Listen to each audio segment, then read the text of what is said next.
Hari Om. Some incidents that happen in our life makes us, think about the life in general at a deeper level. So, we all know as soon as one is born, that comes with our birth, no matter whether we do something or not, is actually death, right? Even though death is for sure, for certain, we have so much fear about it, and even though we know that is the thing that eventually happens, and when somebody else close to us or somebody that we know dies, we are actually grief striken. But at the same time, after a few days or few hours, it's our life obviously gets back to the routine. Maybe God has made it that way because we have to keep going until it's our final call.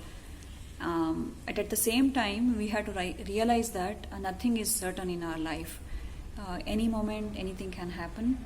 So until we are in this world, we have to appreciate what we have and the life that God has given us, and make the most out of it in the meaningful and helpful way. Why I'm talking about it today is actually my aunt on my father's side. My aunt means my Dodama. She passed away yesterday, and she was suffering for a while due to age-related issues, pre-existing conditions. She was actually in a lot of pain for the past few months. Even then, we as somebody who are related to her, right, it is very hard to accept that she was suffering, and it is kind of like mukti for her, moksha or mukti, and or liberation from that pain. Even though we want to think that way, it is hard. And in fact, I was speaking with my cousin, that's her daughter, and we were trying to come to terms with it, thinking that even a person is going through intense pain, if we keep thinking that no, let them live, let them come out of it somehow. Now we want to do all sorts of things somehow to make them hold on to that life longer. But if we look at it from a spiritual perspective, and there are some great videos which by Brahma Kumari, B.K. Shivani, and some of the spiritual gurus.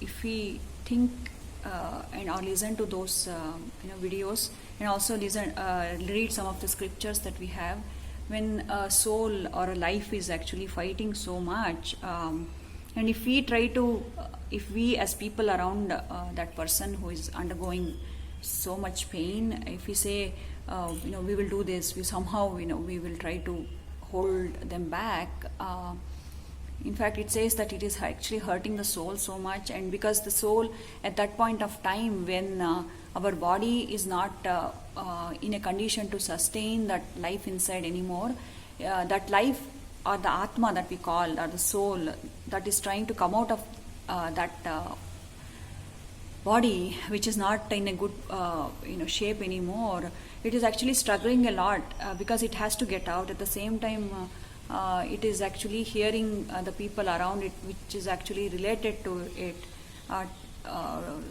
trying or being in intense pain. Actually, it suffers a lot because it's like in two very difficult situations. It cannot hold back, or when it tries to get out, it is seeing people around it in lot of grief. So they say when that some person is in great pain, it is better to wish that person and send that thoughts to that person. We will be okay. Please, we wish you kind of like a relief, so that you can pass on to your next life in this circle of life and death. So that is the thing that we have read in our scriptures, and also in some of the discourses online. So that is what happened, and I mean it is difficult anyway to come to terms with somebody's final journey. And this corona situation has made it even worse because even though the people or relatives or close friends and all our acquaintances, even though they want to come and pay visit kind of final respects, it is becoming very very difficult and challenging because of the current health scare situation.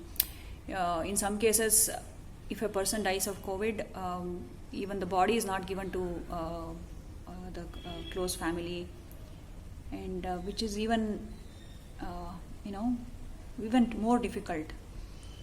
And people who want to come and visit, even they are scared to even because even like we are told, right, don't get out of the house if there is no emergency, or if you don't have to go out, please don't go out.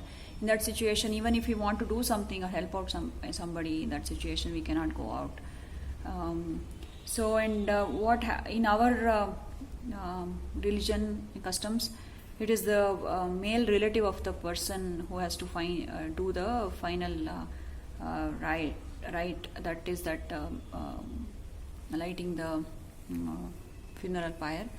But in this situation, in this particular situation, my Dadama passed away, and none of the female relatives were close to her, and my cousin had to take a stand.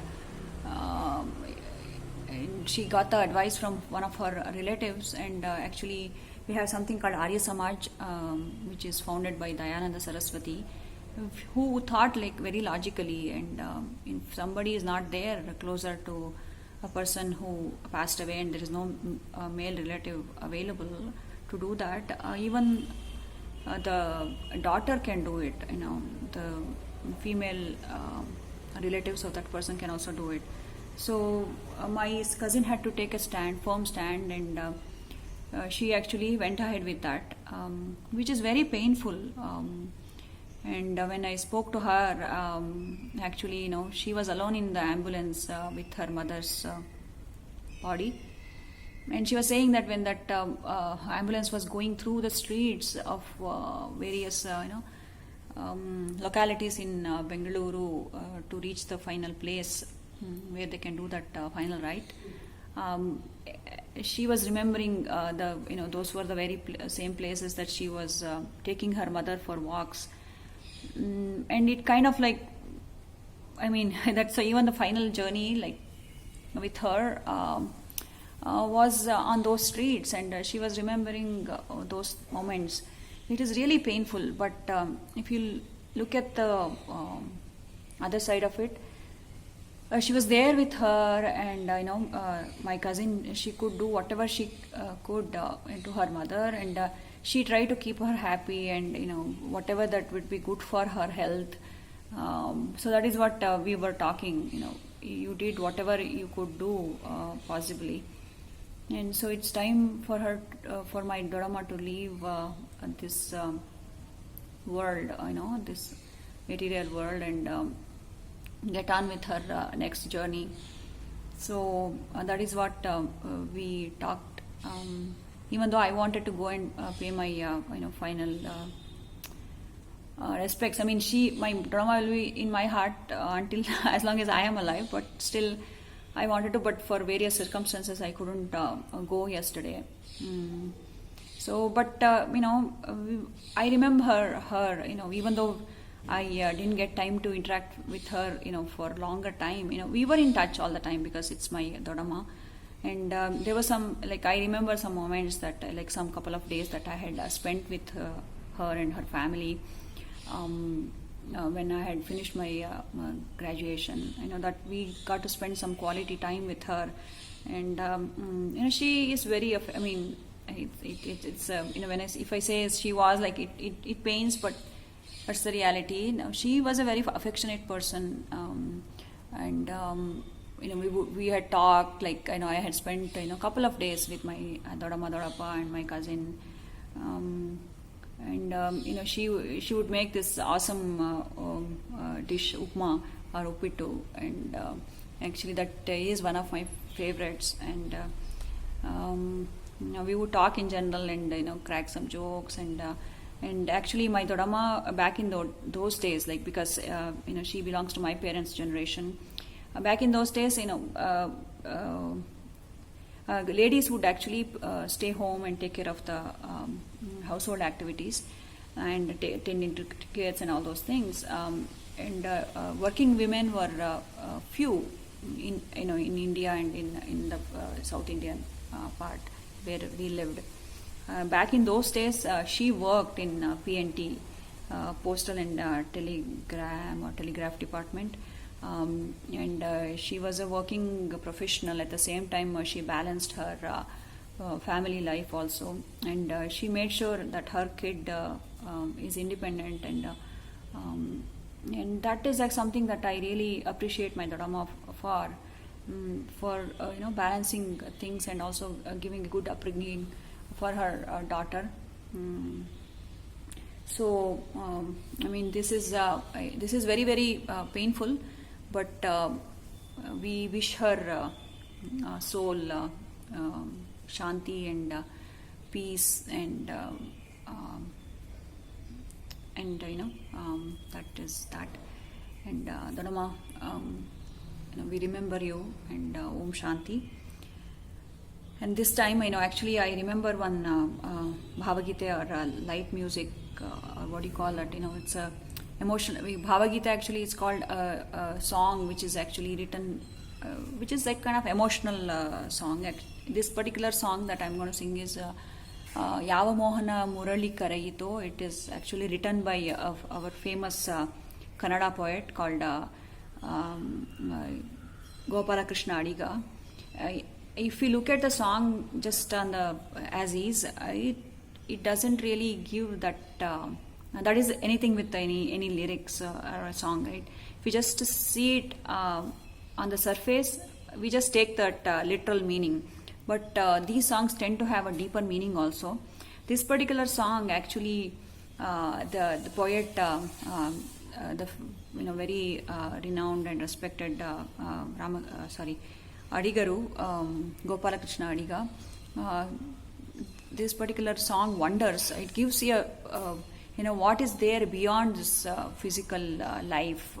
It tries to explore that aspect, and also when that final moment comes for us, right? There is that greater force that calls our prana or life force out of our body, and then we or the Atma goes looking for something beyond whatever that is there in this materialistic world. This is just a tribute to my Dodama.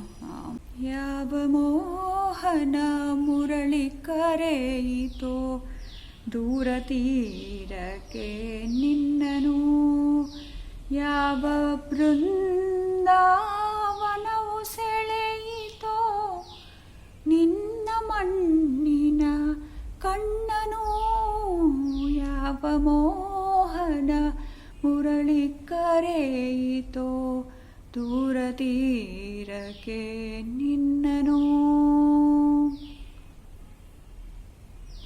Vivashavayitu Pranaha